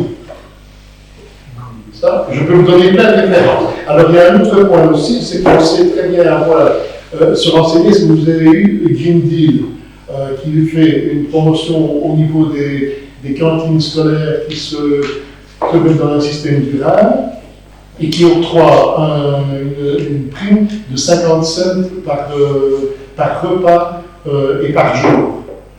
C'est possible d'avoir, il suffit d'introduire un dossier, le dossier doit être introduit absolument avant le 15 septembre. Est-ce que vous l'avez fait? Est-ce que... Finis pas les tracts ensemble. Parce qu'on a demandé plusieurs fois, et appliqué dans le tract. Pour en revenir à cela, les prix étaient donc établis peut-être pour cette année-ci, que tu pensais que peut-être la rentrée scolaire, le prix augmenterait. Tu l'avais dit, c'est un pouvoir peu argumenté quand j'avais demandé la baisse du prix. Mais est-ce que tu serais prêt à venir sur ta décision si tu constates que les prix n'ont pas bougé? Quel prix vous pensez? Par les autoclos, quand tu vas me dire, ça a bougé, parce que les prix ont été faits. Ça a bougé, Serge, ça a bougé partout. Mais non, ça c'est moi qui dis que ça a bougé partout, parce que je ne sais pas alors, fait. c'est l'avenir. Moi je peux donner des cas d'endroits où j'ai été voir maintenant qui n'ont pas augmenté. Mais comment est-ce que vous avez... Ah ben oui, non, c'est pour ça que je veux dire, en état intellectuel, son argument que, voilà, à cette époque-là, ne se convient pas, mais si jamais ça s'avère que ça n'a pas augmenté, serait-il, vous serez-vous prêt à faire marche arrière? Quelle est la méthode d'achat des légumes notamment? Marché, c'est des marchés de maison. Et alors là, il faut savoir que les fournisseurs locaux qui consultés et qui ont décliné l'offre parce qu'ils n'étaient pas en mesure de trouver des réponses sur le marché. C'était pas bien construit. Oui, c'est ça. Voilà, c'était sans doute leur problème. Parce que ça, je pense qu'on ne peut pas nier que. Non, mais. Qu'un producteur local, effectivement, ne peut pas nous servir la même chose qu'un supermarché voilà, non-stop. Et donc peut-être qu'on pourrait constituer des marchés publics spécifiques pour certains produits, de manière à ce que nos producteurs locaux, parce qu'on en a quand même pas mal sur la commune, que ce soit au niveau de la viande, au niveau des légumes, mais ils ont été consultés. Est-ce que l'appel d'offres correspondrait à leur réalité? oui, c'est ça le problème. C'est que si tu parce qu'il faut coopérer ensemble pour pouvoir constituer quelque chose, et ça nous permettrait de faire vivre eux aussi et de maintenir ces producteurs au niveau des communes. Voilà. Enfin, moi, c'est vraiment ce que je pense. Créer voilà, faire des appels d'offres spécifiques pour certains produits qui pourraient correspondre à. Parce que ça, je pense que ça va être possible. Qu'est-ce qui pose problème dans l'appel public de demander à un fournisseur un panier de légumes de saison, un certain volume, plutôt que de dire on demande spécifiquement tel légume ou tel légume. C'est ça le problème. Ils ne sont pas armés, ils ne sont pas capables, et vous devez bien comprendre, ils ne sont pas capables de fournir des légumes précis au mois suivant leur production. Par contre, ils sont très bien capables de vous fournir une quantité telle de légumes variés et de saison. Et avoir aussi avec une collaboration entre les cuisines et les producteurs locaux de manière à pouvoir adapter aussi et faire nos appels d'offres en fonction de. Et donc c'est tout un travail en commun. Mais dans ce cadre-là, les collectifs de cantines durables ont un programme détaillé où ils peuvent suivre carrément les cuistots qui suivent les écoles. Et ils les ont rencontrés. Ben oui, mais je dis apparemment. On n'a pas été en rêve, ça c'est certain. On a essayé, Ils ont un site qui est vraiment génial et qui explique vraiment leur démarche. Et il y a pas mal de villages et d'écoles qui le font. Et je suis surpris de voir qu'à Marseille, parce que littéralement, ça ne peut pas fonctionner. Quoi, il y a moyen de sinon, des producteurs locaux, envoyer des marchés, c'est clair qu'il faut envoyer un panier et pas des légumes précis. Là, vous savez en trouver 4-5 sans problème très rapidement. Et on peut vous donner les autres. Voilà, donc ça c'était par rapport aux cantines. Et au contenu des assiettes. D'autres remarques par rapport aux prochaines délibérations? Oui, non. Non. Non. Non. Non. Non. Oui. Oui. Oui. Oui. Oui. Oui. Oui. Pour vérifier la fixation de la certification d'eau pour 2023. Donc, je suppose que vous savez c'est quoi pour vérifier. Et donc, pour pouvoir déterminer le coût vérité de la distribution, puisque dans le coût de l'eau, il y a deux choses. Il y a l'assainissement. L'assainissement, c'est fixé par la région. Et la distribution, comme on est notre propre distributeur, c'est par la commune. Donc on regarde en fonction des chiffres de 2021, donc de l'année dernière, quel a été le coût de revient du prix de l'eau, enfin du cube de l'eau, et on fait la proportionnelle pour fixer le prix pour l'année prochaine. Donc il reste statu quo par rapport au niveau de distribution, par rapport à ce qu'on avait connu pour 2022. Pour 2023, c'est exactement la même chose. C'est aussi un des travaux effectifs. Non, ça sera pour l'année suivante. Ça sera pour l'année suivante. Donc, il y avait des travaux. Donc, par exemple, ici, on revient toujours à l'indexation. Donc, là-dedans, il y a toute une série de paramètres qui interviennent.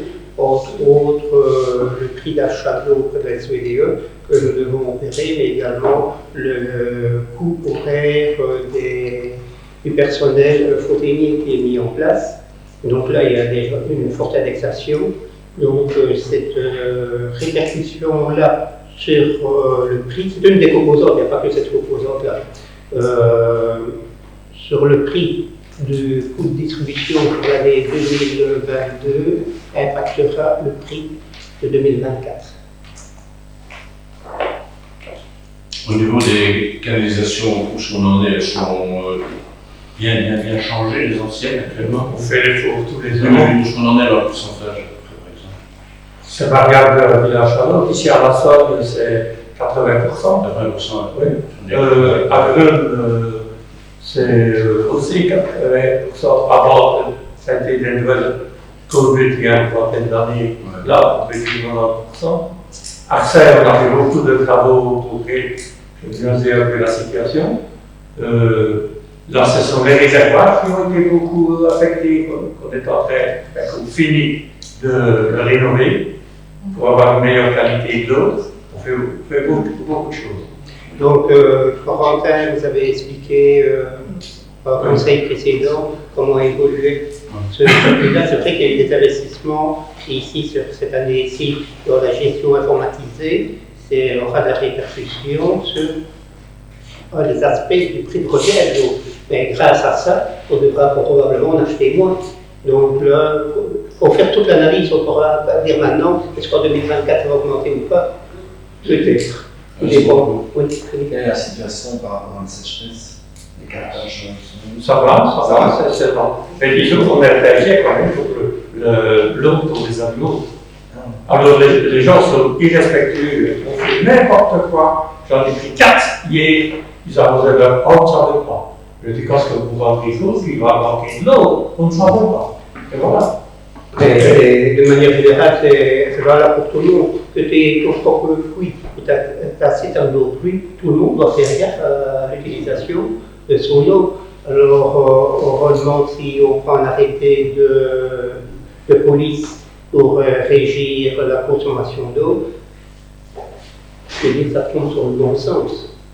Maintenant, on peut prendre un arrêté, encore faudrait-il que j'aille les policiers pour pouvoir y aller. Et là, c'est mon père. On n'a pas la blême d'effectif. Et on a fait l'agent constatateur sur la commune, on devait en avoir un, mais il n'avait jamais pu passer les examens. C'est bon, passer l'examen là-dessus, mais c'était prêter serment que ça n'allait pas. Et c'est fait maintenant. Alors, une chose positive pour l'instant, les agriculteurs ont fait un gros effort, ils ont foré les puits à 80%, et ça, ils savent c'est autonome au niveau de l'eau pour les animaux. Ça, c'est quelque chose de bien. Ils sont toujours à 70-80 mètres, mais si ça continue comme ça, toujours se tirer, ça va de descendre à 110, 120, je ne sais pas, jusqu'à même à quelle profondeur. C'est quand même inquiétant. Oui, à l'intérieur, on rend compte de l'importance de l'eau, de son économie et sa dimension sociale. Ce texte, pour moi, ce texte d'ordre est inacceptable, injuste, écologiquement et socialement inacceptable. Quand on voit qu'aucun effort n'est fait pour les gens qui font des économies d'eau, c'est inadmissible. Quand on voit quelqu'un qui consomme moins de 30 mètres cubes d'eau, le mètre cube, lui, revient à, je retrouve mes chiffres, lui revient à,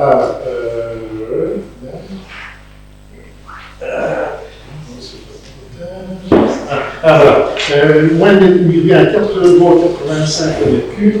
Par contre, celui qui dépense 5 000 mètres cubes d'eau, le mètre cube ne lui vient plus que 5 septembre. Il y a une discrimination. Qu'est-ce qu'on fait pour quelqu'un qui essaye d'aller dans le sens de l'économie d'eau? Rien, sinon le décourager. Voilà ta réflexion. Donc, je propose de la faire remonter directement à la région wallonne. Il faudra savoir que ça fait des années qu'on a perdu l'autonomie communale sur la gestion des poubellités. Depuis qu'il y a la poubellité à la fois pour les poubelles et pour l'eau, il n'y a plus d'autonomie communale. Précédemment, ce qui pouvait arriver, c'est que la commune augmentait ou pas son coût en fonction d'une autonomie communale. Ici, ce n'est plus le cas. Donc, on est obligé d'appliquer la réglementation qui est établie par la région. Donc, ce que je te propose, c'est que tu interviennes auprès de la région wallonne, auprès du Parlement wallon, pour qu'éventuellement le Parlement wallon reconsidère la position et l'instruction qu'il a donnée aux communes. Moi, je ne sais pas faire autrement que ce que la région me puisse faire. Non, au niveau du coût vérité, je suis entièrement d'accord. Les 30 mètres cubes sont prévus pour le coût vérité, c'est clair. Mais c'est la répartition de ce coût vérité. C'est mis comme ça. Dans le décret, donc le décret dit ceci, de 0 à 30 mètres carrés, le mètre cube, voilà, et puis le 30 mètres cubes, voilà, autant 0,9.cv plus CBA, donc la formule qu'on a ici, c'est exactement ce qui est écrit en décret. Je trouve qu'à la limite, à ce moment-là, c'est à la commune, c'est à nous à s'assurer sur cette pratique-là qui ne favorise en rien la personne qui consomme très peu et qui fait la volonté d'avoir des démarches à une période où on a besoin d'eau de plus en plus. Et je trouve que la commune ici, que le conseil communal propose un amendement au Parlement signalant ce dysfonctionnement quand même assez flagrant dans l'optique de l'économie d'eau. Avoir une interpellation au niveau de la réglementation, au niveau du Parlement wallon, je crois qu'il faut avoir un minimum de signatures. Donc, tu peux prendre le bâton pèlerin, faire le tour des différents citoyens wallons pour interpeller la région. Mais la commune ne va pas. Ça fait des années que c'est comme ça, c'est pas nouveau ces éléments-là. Toutes les communes, la plupart des communes, entre autres Nassau, Aral et Assé à l'époque, parce qu'on n'avait plus notre autonomie à ce niveau-là. On a dû augmenter de manière conséquente le prix de l'eau pour arriver aux sous-vérités. Avant, c'était, je vais dire, la vente de bois était favorable, on permettait de diminuer le coût de l'eau. Cette autonomie-là, on l'a pas. Il y a des volontaires ici autour de la table qui ont des représentants politiques qui pourraient peut-être relayer la chose aussi. Pas d'autres remarques? Passons au vote. Oui. Non. Oui. Oui. Oui. Oui. Oui. Oui. Oui. Oui. Oui. Oui. Oui. Oui. Le point suivant. Inscription de l'équipe communale à la course de Dog Riders. Prise en charge de la récolte de fonds envers Médecins du Monde par les conseillers communaux. Je suppose que vous connaissez ce qu'est le Dog Riders, donc Médecins du Monde. C'est une course qui est organisée, un parcours cycliste qui est organisé depuis 3 ans, je crois que c'est la 4e édition. Et donc, cette année, il y a des fonctionnaires communaux qui ont répondu à l'appel qui avait été lancé par Dog Riders pour participer. Chaque équipe doit pouvoir apporter un certain montant de subvention aux médecins du monde. Alors, le médecin du monde, ça intervient faire la distinction avec Médecins sans frontières, Médecins du monde, ça intervient aussi sur la Belgique et aussi à l'étranger, pour l'instant principalement au niveau de l'Ukraine, pour aider le suivi à la fois au niveau des soins de santé, mais aussi physique, mais aussi mental. Et donc, ce mouvement-là, on l'a déjà soutenu les années précédentes, en mettant les locaux à disposition pour la CAF. Alors, ce que Dog Riders préconise, c'est que chaque équipe apporte une subvention de 1500 €. Alors, l'année dernière, malgré que ça avait été la sortie du Covid, on avait eu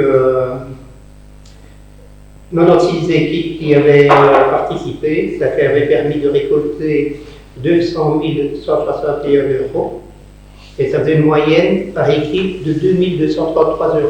Le minimum, c'est 1500 €. Ce qui est proposé ici, pour soutenir nos fonctionnaires communaux qui vont participer à cette manifestation, on s'était dit au départ l'équivalent d'un jeton de présence. Mais la valeur du jeton de présence est tout à fait aléatoire en fonction de la situation fiscale de tout un chacun ici autour de la table. Donc, ce qui est proposé, c'est que chaque conseiller communal alloue en Médecins du monde, si vous êtes d'accord, une somme de 100 €. Ça permettra déjà ici, au niveau de l'équipe des fonctionnaires communaux de la Sogne, de récolter 1700 €. Et à eux, en plus, d'aller chercher de l'argent ailleurs pour essayer de faire gonfler l'enveloppe au niveau des représentants des fonctionnaires communaux. Ce qui est certain, c'est que ce souci financier, ils ne doivent plus s'en soucier. C'est que tout ce qu'on leur demande, c'est d'avoir une condition physique suffisante. C'est les sorts kilomètres en 24 heures, ou alors les 100 km en 12 heures. Vous trouvez l'idée. Donc l'initiative au départ est venue du personnel communal lui-même, et au niveau du collège, vous proposez que ce soit un effort particulier de chaque conseiller, ce n'est pas de l'argent de la commune, c'est chaque conseiller communal qui apporte sa contribution au soutien de cette organisation-là, sachant qu'il y a quand même une déduction fiscale en plus qui sera attribuée à tout un chacun qui aura contribué. Est-ce que vous êtes d'accord sur ce principe? Je peux. Oui. Tout d'abord, la délibération qui est présentée par le conseil communal engage uniquement les conseillers communaux. Il ne mentionne nulle part que les échevins, chevilles et bourgmestres participeraient. Bien que sur le fond, on trouve que l'institution et l'initiative prévoient, on estime ici que chaque conseiller est assez grand et peut choisir librement son choix. Est-ce que déjà, je suppose que parmi beaucoup de gens font des actes charitables, mais est-ce que vous ne trouvez pas qu'il y a là un manque de respect sur la vie privée, ainsi que sur les convictions des différents conseillers communalement? Par contre, il me semble logique de soutenir cette équipe composée d'agents communaux qui ont l'aval, bien sûr, de leur énergie pour faire ce projet, cette activité sportive. Alors le groupe Ensemble souhaite déposer un amendement, à savoir que la commune de la Somme prendrait en charge le montant des 1500 et de verser la dite somme à l'association sur le compte en banque, mais que de plus, on communiquerait à chaque membre ici, même déjà, le numéro de compte chèque pour qu'on puisse y verser soi-même la somme que l'on désire verser. Voilà. Alors, il y a une différence entre le fait que ce soit des fonds communaux ou des fonds particuliers de chaque conseiller. Le fonds, disposer des fonds communaux, c'est les fonds de tous les citoyens de la Somme. Moi, je trouverais mal d'amener à dire la commune. Il y a des gens qui sont dans le besoin. Parmi nos concitoyens, il y a des gens qui sont dans le besoin partout. Entre autres, suite au Covid et surtout suite aux inondations. Et on se permettrait de dire, on envoie 1500 € vers le ministère du Monde. Alors, je trouve que l'effort serait beaucoup plus serait au niveau mental, au moral, d'admettre que chaque conseiller prenne la peine. Quand on parle des conseillers, ici autour de la table, c'est y compris les mandataires de collège. Donc, quand je parlais de... Même sur du CPS, avec le passé. On peut toujours y aller au niveau des CPS. On peut envoyer un don si on leur envoie le numéro personnel. Mais de toute façon, on aimerait bien que vous aidez de toute façon des tas d'activités de la commune, aussi bien des sportifs ou n'importe quoi. Donc, je ne vois pas où est les carences. Sophie. Moi, je trouve que 100 € c'est beaucoup pour moi, parce que j'ai mes affinités, justement, quand on parle, il y a des gens, des problématiques locales. J'ai rien contre l'association Médecins du Monde, au contraire. Mais moi, j'ai déjà une certaine somme, je vais dire, qui est dédiée, je vais dire, à ce genre de donation. En plus de tout ce qu'on prend déjà sur mon salaire, j'ai envie de dire, venir en aide aux plus démunis, j'ai envie de dire. Et 100 € c'est beaucoup. Voilà. J'ai pas un chemin de présent précis mirobolant que ça, et voilà, ça m'embête. Alors je voudrais bien choisir le montant, alors. Si c'est pour intervenir dans ce cadre-là. Également encourager les agents communaux, effectivement, mais avec un choix délibéré. Par principe aussi, on est là pour gérer la commune, et puis on met une activité. Et on nous demande, je comprends la démarche est loin, mais je trouve que ici c'est un peu assez bizarre. Et puis pourquoi ne pas soutenir d'autres associations par après aussi? Alors qu'est-ce qui se fait dans le monde de l'employeur? C'est quand il y a des équipes qui sont inscrites, l'employeur paye l'inscription, le minimum d'inscription, et puis après les autres peuvent donner. Et je crois que en acceptant l'amendement que Serge a déposé, ça pourrait impliquer non seulement les conseillers, mais les autres membres du personnel à soutenir son équipe. Y a-t-il d'autres remarques par rapport à ceci? Je partage Alors, on va voter l'amendement, la conviction. On va voir s'il y a d'autres. Je vais encore bien présider le conseil si vous le souhaitez. Non,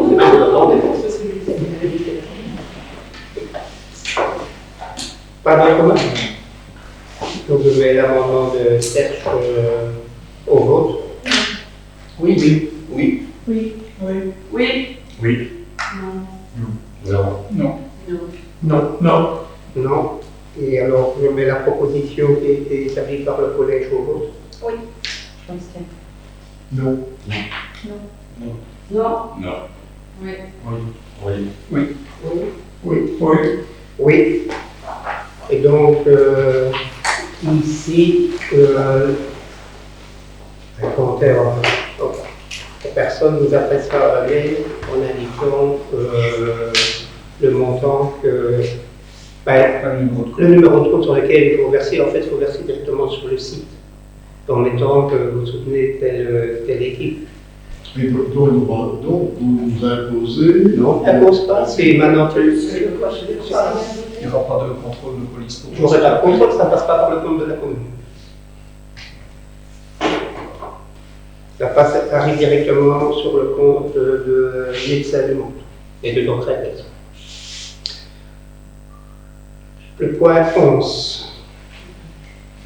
Assemblée générale extraordinaire, idée de développement. Je suppose que ceux qui ont. Oui, savent de quoi il s'agit. Qui est mandaté? Qui est représentant? Développement, André Blaise. Oui. Non, pas développement. Je dois être dedans. Donc l'ordre du jour qui est mis, c'est l'approbation du procès verbal de l'AG ordinaire du 22 juin, le rapport d'activité 2021, le rapport spécifique de participation, le rapport de gestion, le rapport annuel du comité de rémunération, rapport annuel de rémunération du conseil d'administration. Le quatrième point, c'est le rapport du collège des contrôleurs contrôle. Le cinquième point, c'est l'approbation des comptes annuels de l'exécutif 2021. Le sixième point, l'approbation de la proposition d'affectation du résultat exercice 2021. Septième point, c'est des charges aux administrateurs. Huitième, des charges aux membres du collège des contrôleurs au compte et le remplacement des administrateurs démissionnaires et des divers. Quand le conseil prend position ici, il ne se positionne jamais sur des divers. Et alors, ici, normalement, c'est une assemblée générale. Cette assemblée générale-là se tient pour fin juin. Donc, apparemment, ces deux intercommunales n'étaient pas à même de pouvoir présenter leur compte pour le 30 juin, raison pour laquelle il faut une assemblée générale extraordinaire pour finalement faire ce qui aurait dû être fait au mois de juin. Ils ont changé de système informatique, ils se posent aussi. Ah, okay. Donc, ils n'étaient pas prêts à caisser. Ok, ça va. Mais j'avais une proposition. En fait, quand je vois les projets, notamment au niveau de l'assainissement, que les luxe proposent, on ne parle pas d'aménagement de station d'épuration pour Fourrière, notamment même dans les projets. Est-ce que nos représentants ne pourraient pas insister pour que la commune de Fourrière... Je n'ai pas vu l'intervention de... Et en conseil. Ça a été fait, et même ici, que sont venus rediscuter. Entrée C'est dans l'octobre 2022-2027. Ah, mais tant mieux, je dis quand je lis le PV, je vois l'intervention de pas mal de conseillers et autres, et je ne vois aucune intervention. Au début du mandat, on est intervenu à ce sujet-là, et donc on a été chez l'UX à l'Assemblée Générale, où André a fait une intervention, et il a été répondu par conviction que pour créer des stations d'épuration, la commune devait rentrer un projet. En tant qu'administrateur, non, pas pour les stations d'épuration. Pour l'écoutage. Pour l'écoutage, mais la station d'épuration, c'est la non, pas oui, la demande écrite pour une station d'épuration, il y a des années qu'elle est faite. On va faire le dossier. On va faire le dossier, le l'auteur de projet, c'est pareil. C'est pas un subside, c'est eux qui sont maîtres d'œuvre et maîtres d'ouvrage. C'est leur station d'épuration. Ils vont peut-être suivre parce que tu disais la commune de Fourrière. Est-ce que tu changes de nom au lieu de mettre commune de Nassogne, tu mettais commune de Fourrière, mais que Fourrière fait partie de la commune de Nassogne. Je parle de l'entité de Fourrière qui n'est pas incluse. Il n'y a pas Fourrière, il n'y a pas Fourrière, il y a un rapport. Oui, mais c'est deuxième grosse partie. Ouais. C'est une idée du discours, c'est pas une idée du projet. Bon, est-ce que je peux passer au vote pour ce point-là? Oui. Oui. Oui. Oui. Oui. Oui. Oui. Oui. Et dans la foulée, l'intercommunal du projet public. Passe au vote. Oui. Oui. Oui. Oui. Oui. Oui. Oui. Dans les communications, donc la tutelle a marqué son accord sur la délibération du 14 juin du conseil communal concernant la redevance relative au repas scolaire. Il y a deux. Donc la tutelle a également marqué son approbation pour la délibération du conseil communal du 4 juin qui établit une redevance communale sur la délivrance des sacs destinés à la collecte spécifique des PMC. approbation pour une taxe communale sur la délivrance des documents administratifs par la commune. Donc, c'était suite au certificat là, pour les animaux. En général, Un chat, ça avance. Et alors, la modification budgétaire a été quelque peu réformée et néanmoins approuvée, si bien que le résultat de l'exercice propre se clôture par harmonie de 7 500 €,26 et au global 2 860 531 €. Voilà pour ce qui était des communications. Des questions? Oui. Oui. J'ai deux questions. C'est la région Wallonne a lancé un appel à projet forêt et résilient qui vise à rendre les forêts wallonnes plus résistantes face au changement climatique et de répondre à la crise de la biodiversité. Quand on voit les dégâts actuels qui sont dans les forêts communales, est-ce que vous avez rentré des dossiers? Est-ce que vous avez rentré des dossiers? Parce que ça se fait le 10 octobre. Et on peut en savoir un peu plus éventuellement. Donc ça se fait au niveau du département nature et forêt de l'EDF. Et donc le dossier est inscrit par le EDF et sera rentré selon les dispositions que l'EDF nous établira. Mais la demande n'est pas faite par la commune. Oui. Et vous l'avez faite? J'attends le DNF. Attends, la commune doit demander au DNF de faire quelque chose, et toi tu attends au DNF demande que tu fasses quelque chose. Non, Le DNF prépare le dossier au nom de la commune. C'est ça, oui. Mais en fait, il y a un dossier qui est Et alors, la deuxième question, c'est le 16 juin 2021, Olivier Bante, directeur de l'école communale, a présenté un nouveau dossier pédagogique pour l'école de Chavannes. Un an après, est-ce qu'il y a moyen d'avoir éventuellement un retour sur l'évolution de ce dossier-là? Est-ce que ça a amené un plus à l'école? Est-ce qu'il y a eu plus d'élèves? Est-ce que les parents et les enfants sont bien? Est-ce que l'enseignement et la direction on voit une évolution? Est-ce qu'il y a une évolution dans les fréquentations des écoles communales? Au niveau de l'école d'Arsin, cette année à la rentrée, on a 11 enfants en plus inscrits. C'est une très bonne chose. Et au niveau de l'enseignement en général, la rentrée se présente bien. Mais c'est une année, ça va venir. Oui, mais en fait, il y a quand même une évaluation. Les parents, tous les parents, parce qu'il y avait quand même une crainte au départ. Il y avait la crainte d'un parent.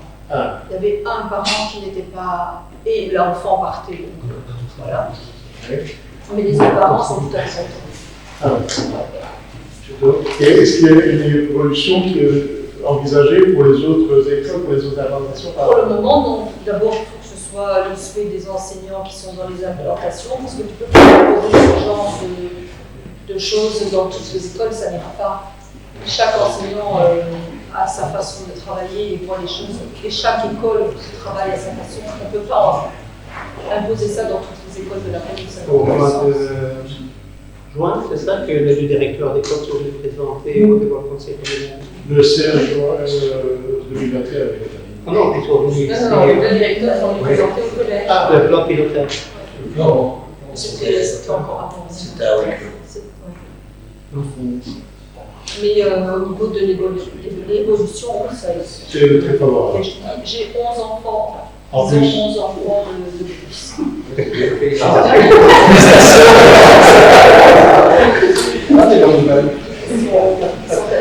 Est-ce que le projet de cantine durable dans les écoles est un projet qui pourrait être suivi au niveau de l'enseignement On communal? n'en a pas parlé avec les délégués. Parce que les dossiers doivent être rentrés pour le 15 septembre.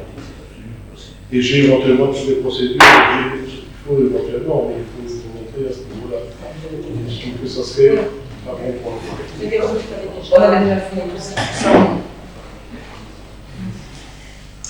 J'ai encore une remarque si. Oui. J'ai contacté madame le vétérinaire lyonnais, comme c'était stipulé dans le flash info, parce qu'il y a de nouveau énormément de chats autour de l'église de Chavannes. c'est bien ça qui rentre, les petits chatons rentrent dans les maisons des riverains qui habitent 100 mètres plus loin. Donc je l'avais revu, mais là on me le signale en plus, donc c'est ça que j'en parle aujourd'hui. Cette personne, donc Thierry Honnet, me dit qu'elle a quasiment plus rien comme fonds.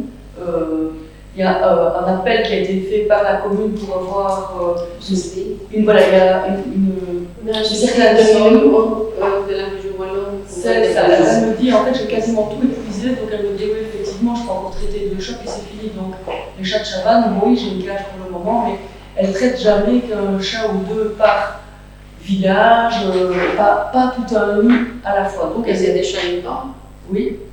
Et alors, elle dit, j'ai pas suffisamment de fonds pour traiter admettons, elle crée une tournante, je ne sais pas où il y en a, autre que Chavannes, mais je ferai vraiment tout le nid de Chavannes avec mâles, les femelles, etc.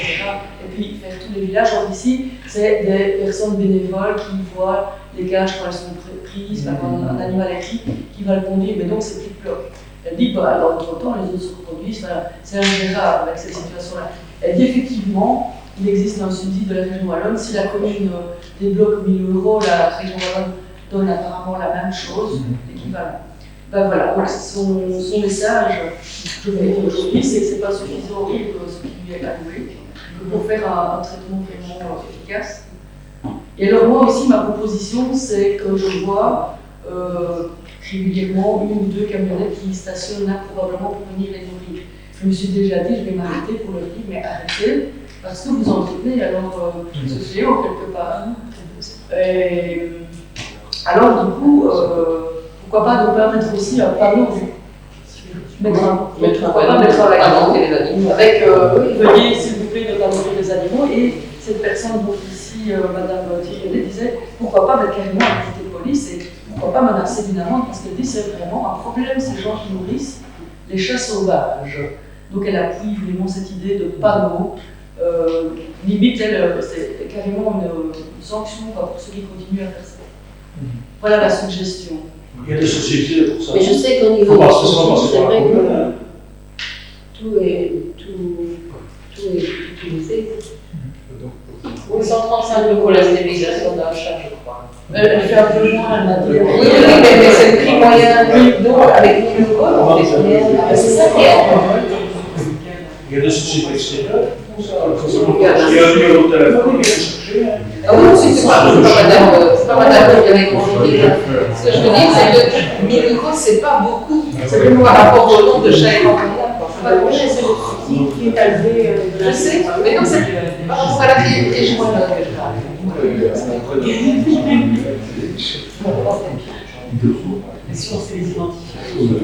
Sinon, j'ai autre chose aussi. Sur Fourrière, ça m'étonne que Philippe n'a jamais eu la remarque. Moi, c'est une personne de Fourrière qui m'a dit tu feras passer le message parce qu'on déploie énormément d'énergie, de temps personnel pour que Fourrière soit tout beau pour le carnaval. Et quand il y a une tonne de confettis partout, on les laisse en plan. Voilà. Je ne sais pas si c'est vraiment le cas, puisque je ne traverse pas souvent Fourrière, mais je vais passer le message. Voilà. J'ai une petite demande, s'il vous plaît. Votre prédécesseur m'avait promis que l'on allait envoyer aux gens qui avaient fait la demande l'avis que le conseil communal aurait lieu. J'ai envoyé ça par mail à certaines personnes de la commune, pas de trop, mais à quelques-uns. Et la personne m'a réitéré hier en disant j'ai toujours pas reçu l'invitation. Malgré que je lui avais dit que votre prédécesseur allait faire la chose. Alors, voilà. Le prédécesseur est toujours là, d'abord. Ah bon, oui, je pensais que vous avez mis un bel, je pensais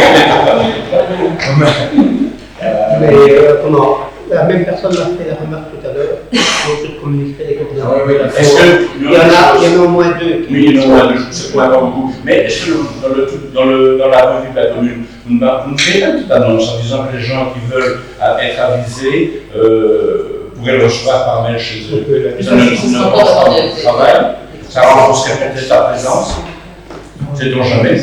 Alors, dans le pourquoi est-ce que la Sogne est la seule commune qui n'a pas de publication dans la presse locale des conseils communaux? Ouf, bon. Et si on avait des conseils communaux, on parle de ça, et de la il faut résoudre la forme. Et Philippe, tu tapes Philippe Pirlo avec une photo Pirlo et tu verras, peut-être dans le journal. Hein. On a dit qu'on m'a téléphoné pour savoir quel était le nouveau conseiller qui allait être mis en place à la place de Charline. Je dis ben Philippe Pirlo, et c'est mis dans le journal. Oui, Le compte rendu. Non, pas le compte rendu, le compte rendu chaque fois, mais l'annonce du conseil n'est jamais C'est que une mauvaise gazette. Depuis quelques mois, c'est toi qui m'avais dit d'abord. Elle y est, hein? Depuis quelques mois, maintenant il y a toi. Je veux un abonnement gratuit au sein. Voilà, il n'y a plus d'autres questions. La séance est levée. Merci de votre participation.